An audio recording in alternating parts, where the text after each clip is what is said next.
Welcome to What's Up Woodbury, where we believe that a community is more than just a group of people living in a particular area.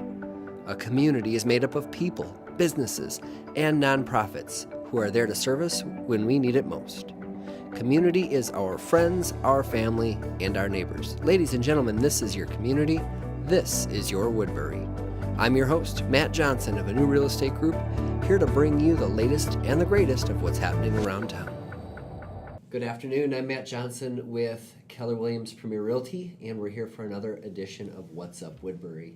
Today I have my friends Rita and Lisa with Home to Sweet Home, going to tell us about their business and what they do in and around the real estate world. Looking forward to that. And I'd encourage you, if you're watching online right now or on Facebook, to go over to iTunes or Stitcher and subscribe to the podcast so you can get the audio updates when they become available. Pushing it out on a couple different mediums. So without further ado, let's get started. First, tell us just a little bit who you are, Rita, where you're from, background, that kind of thing. My name is Rita Brickert. I am originally from western Nebraska. Okay. I have 15 brothers and sisters, all same parents. Moved to Minnesota almost 30 years ago now. Okay.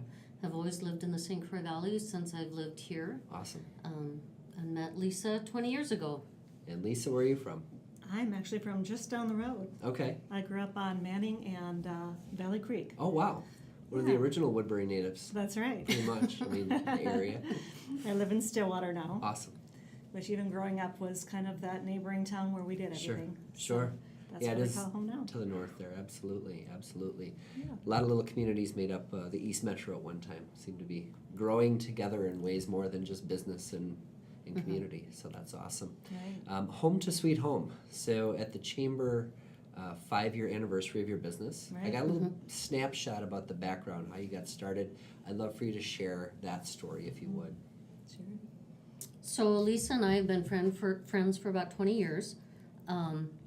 And about 7 years ago, both of us went through a period of time where I was helping a gentleman friend of mine who had lost his wife. So I went through all of her clothes, all of her dishes with him, and helped him figure out what to do with it, what to keep, what to get rid of, Right. where to get rid of it at. And through that process, we ended up going through his entire house and moving him from the home he'd lived in for several years into a 2-bedroom condo. So it was somewhat of a downsizing, but following a catastrophic situation in his life. Right. I got to imagine there's not only the physical assets, the clothes, the jewelry, that kind of thing, but there's some emotional process that they're going through in that as well that you Yeah, have there's the opportunity to help definitely, through. Yeah, they're losing, most of our clients are losing something okay, that they've, that they're dealing with as well. right, Yeah, right. they're grieving the loss of their healthy days. They're grieving the loss of a loved one. Maybe they've fallen and hurt themselves. They can't live independently Right. anymore. So all those things that come A into lot play. of different situations. And so it's not just Yeah. the stuff. Right, Sometimes right. they're- This stuff is it's kind of it reminds us of the experiences and the people that's Right. tied to that emotional side of it. So that was you were helping a friend with that, and then and Lisa, you had a similar situation, right? Yeah, well, about the same time, my father went in for a small procedure, Okay. and it didn't go very well. Mm. He never got to go back home. And so even though his intent was to age in place, suddenly the plan changed. Sure. And so he didn't have the control that he wanted because us children had to gather together and try to sell the things that were worth some value, Sure. pay for his care and sell his home. And all those dreams he had for getting together with buddies that would trade for some of his collections and things like that just went away. So very emotional for all of us. And then of course there are the family dynamics. Some feel bad because they can't be there, Sure. and some feel the responsibility of having more to do. Right. In either case, neither of us really had the resources that we have today. So we were bouncing off these ideas Sure. with each other to try to be each other's resource. Yeah, and there's always more than you expect in that situation, right? Right. I mean, I remember years ago when my grandfather passed, there was old shoeboxes and Mm-hmm. suits and wallets that were 50 years old, and things tucked in places that my grandma might have never seen. Mm-hmm. She's been in the same bedroom for 60 years, Right. Mhm. but Right. it was just grandpa's stuff, and it was there, Mhm. and they had the opportunity to go through and find it all. Mhm. Right. So Yeah. that's an interesting dynamic. So then 5 years ago, you guys met under this kind of environment and decided Mhm. to call it a business. We did. Maybe we can Yeah. help others. How I did know that we look? were both kind of looking for Yeah. something different to do, and we just really kind of started getting together over lunch and talking and dreaming together. And pretty soon we really were serious, and then we started praying together about Sure. what we wanted to do. And so we came up with this concept and thought it was absolutely unique. Like, nobody's ever Brilliant, thought of this yeah. before, Right. and realized that there's a National Association for Senior Move Managers. Oh, wow. Okay. And so there were hundreds at the time, and now I think that there's definitely over 1,000. Just over 1,000, I bet. Yeah. businesses in the country. Well, it's just that booming, that population. The boomers Mhm. themselves are Right. reaching that point. So absolutely, I can see that. Yeah. And so you started the business together, the two of you, Mm-hmm. and you brought on some additional help. I've seen a few people at the anniversary there that had name badges on. How many employees do you have approximately? We have 19 casual employees. Okay, Um, but they're all people you can pull on in the event that you absolutely. need. Yeah. Yeah. 6 or 7 that work pretty regularly with us, and Sure. the other 11 or 12 are seasonal part-time help. Okay. Mm-hmm. Yeah, we do have seasonality here in the Midwest when it comes to real estate. If you didn't know, and that seasonality is kicking off right now. Yes. But so, what's your typical customer look like? I guess from start to finish. Let's say Grandma and Grandpa decide they just can't spend another winter in their home, right? Mhm. We're on our 17th snowfall in 18 days here. What does that look like? I meet with a couple that's planning to move, and they say, "Well, what do we need? How does that look like?" I have them call you, obviously. So we always do a complimentary consultation. We go out into your home and ask you questions. What services do you want? Because we can do the whole move from Okay. start to finish. We can pack. We can do a floor plan. We can unpack. We can hang pictures. We Right. can, or we can do one part of that. Right. So we just ask questions, get to know our clients a little Sure. bit. It's kind of like asking them if you could tell us, first of all, what are you most overwhelmed by? Okay. And then ask them, if you could wave a magic wand, Mm-hmm. what would you have taken care What of? does that look like? Yeah. Mhm. And the chances are we offer that service. Okay. And if we don't, we have a resource that does. Right. I was surprised you said you hang pictures and Mhm. assemble furniture, things like that. You must have Mhm. handymen, people that can manage that part of the transit. We do draw on people. Yeah. Mhm. Sometimes we do it ourselves. Sure. Yeah, you gotta do what you For gotta handy do. handyman Yeah. and- Get the job and done men. right. Absolutely. Yeah. And one question I had during the chamber event was, from a moving company standpoint, do you prep for a moving company to come on the day, or do you have trucks and people and that for furniture as well? We call in the heavy lifters, the Okay. moving company. So typically we'll be at a job site the day before the move. We'll Okay. get everything packed up and ready to go. Yeah. And then on the morning of the move, we'll have 1 or 2 people show up to finish up with the bedding and the last minute dishes that they needed the night before. Right. And then the moving truck shows up. The guys load everything on the truck. Let those people do what they do. Yep, And then you meet them at And the then- next house. yep. And then we meet them at the new place. Yeah. With a crew of 4, 5, 6 people, Right. however big the job is, to start unpacking. So while the guys are carrying in the boxes and the furniture, we're unpacking stuff and putting it away. Right. Okay. So And our teams are so used to working with each other that it's really an efficient process. So we already know, for example, if I packed the living room, I'm going Mhm. to focus on the living room because Okay. I remember how they liked things before. Oh, interesting. We also really planned well for not just floor planning but space planning, because Sure. The number they're of cupboards. downsizing, Yeah, the number yeah. of cupboards in the kitchen is less. The sizes and numbers of the drawers in the Sure. bathrooms and the kitchens and the closet Not to space and mention the storage furniture. space. Yeah. All of it is. Gotcha. And a lot it's of your condensed. clients are downsizing. It's Right. pretty much Primarily. yeah. Mhm. So any tips or tricks around that topic that you have or could share? Mhm. Start early. That's Yeah. true. And when you Start think, early and and when you happy. think you've gone through enough, go through it again. Right. Yeah. Right. We actually find that sometimes we're kind of counseling people through that. Okay. We ask some really key questions that maybe they've even heard their kids ask before, Mm, but it's different because we're objective third parties. right. And so we kind of walk them through the questions, Mhm. and it helps them to sometimes see it from a different perspective and make decisions about things. When it comes to actual furniture and pieces that way, Mhm. we tend to suggest the things that are not as bulky and Right. that maybe have a dual purpose. Okay. So a nightstand that has drawers or at least a space below where you can keep some things too. A see. lot of people maybe had more tabletops and china cabinets and things where they kept some of their most beloved pictures or memorabilia, those kinds of things. And we might suggest that they actually just put shelves on the walls so that they're using the vertical space differently Okay. and still able to really demonstrate those precious memories. Yeah, I gotta imagine, family heirlooms, photo albums, Mhm. things of that nature we don't even think about now. I mean, Right. I have a drive on my computer that has 7 years Mhm. worth of digital photos that James is supposed to sort through and figure out when they're from.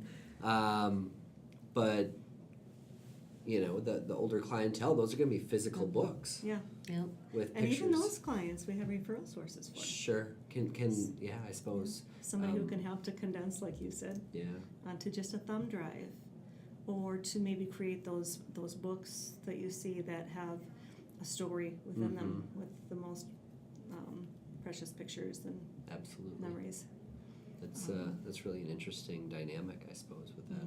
Mhm. And the fact that you have the experience, you've been through this conversation hundreds of times with families and people who are moving, your objective position, knowing, hey, Mm-hmm.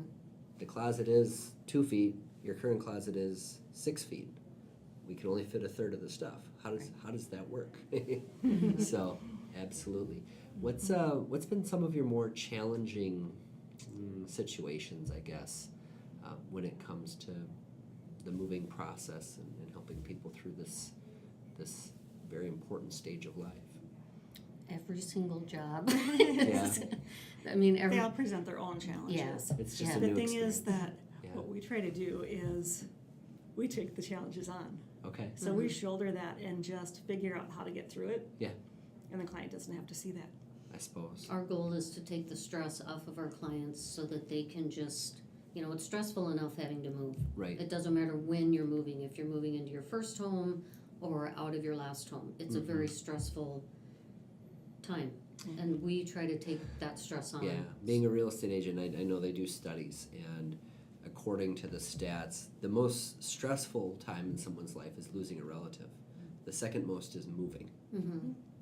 So, I mean, if there's losing a relative and then moving, that's, I don't know, it's we're guiding people through some pretty challenging times and uncertain times sometimes. There's a very real thing called relocation stress syndrome. Oh, wow. And as we age, it becomes even more difficult. I suppose. Yeah. Sometimes people don't bounce back quite as quickly. Sure. So we find that even in the best of worlds where they have the support of their family with them and we're handling all the details, that there's a certain amount of confusion for the first day or two and kind of a hangover effect I bet. in those first couple of days. Just not being, you having your routine. If you've been there for 50 or 60 years and Right. every time you get up, you put on your socks and you make coffee and it's different. You feel like you're on vacation maybe. That's nice. So, Until you look out the window. yeah, right. And realize that you're still in Minnesota. What other aspects of your business have I not learned about or that I'm not familiar with that are unique about you guys? Well, I would say that honestly, if there is a situation where somebody is starting to show signs of stress Sure. or disorientation or something like that, we're really there for the client. Mm-hmm. So, yes, we do the hands-on stuff, but really it's so much more than that. You really bring in a personal. We're really all about the family dynamics and Right. helping that client that has the macular degeneration decide that the glass tabletops probably aren't a smart thing to have. Yeah. Or if they're a fall risk, that the rugs are probably something that we True. should avoid Yeah. in the new place. And if they, again, seem thirsty, hungry, tired, that we're paying attention to them. Okay. There Yeah. are several times where we see we're scheduled to be there for 4 or 6 hours, and we see that our Sure. client shutting down. And we realize Give 'em they've some had it, space. they're exhausted, we need to remove ourselves for a while and come back. I mean, is Just your pause typical relationship, let's say they sell it or move on a Friday or something over the weekend, are you there in a 3-day period, a 5-day period? Like what's your typical kind of weekend move look like, I guess, if you will? In a perfect move scenario, Mm-hmm. it's a 1 or 2 day pack Sure. job. But you might have gone through already with them to begin Some downsizing. sorting. Yeah. Right. Mhm. So that might happen a week or 2 Mhm. out even. Right. Okay. And then the move happens one day, Mm-hmm. we may have to come back again the next day to finish up some of the things. Sure. Maybe hook up a computer Yeah. or hang a few pictures or something. But our goal at Right. the end of move day is to have the kitchen put away, the beds made, the bathroom stuff Right. ready to be used, Mhm. TV running. Sure. Yeah. And we do all that coordinating with the new community. So we know Okay. that they're already going to have a telephone line when they walk in. Or Mhm. no, you have to have your own telephone. Yeah. Or they have cable ready, or they don't. So Right. Well, I was going to say sometimes we'll you're help with familiar that. with the different senior Mhm. communities, condos, Mhm. Yeah. St. Therese or something like that, where you know the people in the building who to talk to about those services and Mhm. those Right. resources, and then how to Right. make sure they're set up and arranged ahead of time. Wow. Mhm. Little parts that I just go, oh yeah, you Mhm. got to do that too, Mhm. right? Like, Yeah, maybe reserving an elevator or. Sure. Where the no- truck has to park to Mhm. get the stuff in and out. mm-hmm. Imperfect moves don't happen by accident. There are hundreds of details. Well, and like you said, there's no two jobs that are ever the same either, so I can't Right. imagine there's a perfect move. It's, Right. But, Yeah, okay. typically the 1 or 2 day pack, and then same day that the truck shows up, we've got them unpacked, Okay. resettled. So they're there in the morning loading, Mhm. dropping off by noon basically, and then you guys are doing your thing in the Right. afternoon to, And at the Get end of all the day, we take away all the packing supplies. sure, So there's no boxes, there's no paper, you don't have to mess with any of that. you're hauling off site all the Mhm. recycle and the boxes, Yep. or reusing hopefully if Mhm. possible and that kind of thing. Yep, we reuse as much as we can. Sure. And yeah, I guess that just about covers it for me. The other thing, oh. we started working with our senior friends, but Mhm. we help anyone move. Yeah. We've Right. helped young It's not families, exclusive. we've helped single moms, we've helped Yeah, any there's number a of people. variety of opportunities, people with needs, that kind Yeah. of thing. Yeah, Just, if you need help moving, we're there to help. that's awesome. I was going to ask about your connection to the senior moving management. What was that called again? Well, so we actually belong to several networking groups, Okay. and there are a lot where we kind of didn't know there's almost this underground network of people that work with seniors. I bet. And so we're kind of plugged in and know who does what, which is Sure. a great thing too. We refer the people that we know, that we trust and whose values align with ours. Along with that, we've decided to start some of our own groups. One of them is Club Sandwich, St. Croix Valley. Yes, you said that at the event. Yes. And that Club is a Sandwich. that is a Facebook group, and it's built on the premise of the sandwich generation, who's caring for both Right. older adults and younger people in their lives. Mm-hmm. And so it's just a place for people to get together, talk about subjects of interest or concern, and maybe have a little bit of humor Right. in it too. In fact, we get together regularly with that group, Sure. and we'll be doing some educational opportunities. And anybody's welcome to join that. They have to Absolutely. request. Okay. Mhm. And that's a Facebook group. She said it's called Club Sandwich. I gotta St. Croix imagine. Valley, St. yep. Croix Valley. Mhm. Okay. And then we've also started Care Partners for seniors, actually at the idea of another community in Mhm. Stillwater. So in the Stillwater community, people who do serve the older population will come together and do service projects. Oh, We'll wow. advocate for the seniors in our community, and we'll do educational presentations as well. So I'd imagine, aside from just the physical aspects of packing and moving and all that, you've begun to kind of grow yourselves in some of the consultative part of that Mhm. process too. Right. I find myself as a real estate agent being a marriage counselor, or Mhm. sometimes a Yeah. family counselor if I'm dealing with an Mhm. estate or something of that nature. Exactly. Has there been any particular classes or designations or anything that you guys are familiar with that have helped you in this regard? Mhm. So we're part of the National Association of Senior Move Managers. Sure. There's over 1,000 companies like ours worldwide. There's in Australia and Europe. But we just got our A+ accreditation through the National Association. Awesome. There's 50 There were 50 companies. last year, and so for us to Wow. be added to that class is pretty extraordinary. That's fantastic. We're excited. Yeah. Well, I certainly appreciate you guys coming out today to be part of my What's Up Woodbury podcast. Well, thank you for inviting You us. guys do an awesome service. I love you. what you do. I love seeing you around the chamber events, so that's always good. Hope to keep that up, of course. Speaking of Woodbury, if you had a favorite restaurant, where would you go in Woodbury? I would go to Angelina's Kitchen. Love that. This is so good. She's got those little tenderloin baguette things. Mhm. It's my favorite. Mhm. Great wine too. How about Crave. you? Good ones. Crave, yeah. Mm. Sushi or anything? Anything. Anything on But I the, do like sushi. the whole menu? Yes, I'm a sushi guy too. So. Yeah. I wasn't prepared for their jalapeno and the Mexican roll one day. And I'm sitting with Dixie Ewing having lunch talking about the foundation. And I start sweating, and she's like, "Are you okay, Matthew?" Like, I'm gonna take the jalapeno out of the rest of these because this is a little too Little much. much, yeah. It was very good. Well, any questions or anything else for Rita and Lisa? Feel free to reach out. Your website, I'd imagine, is Home2sweethome.com, and that's And there you T-O, go. Home to Sweet Home. the TO Suite. Okay, HomeTOSuiteHome.com, and a phone number for your business. 651-351-0038. Awesome. Thanks again for coming out today, ladies. Pleasure to see you. Thank you. Thank you. That's all from What's Up Woodbury. Make it a great day.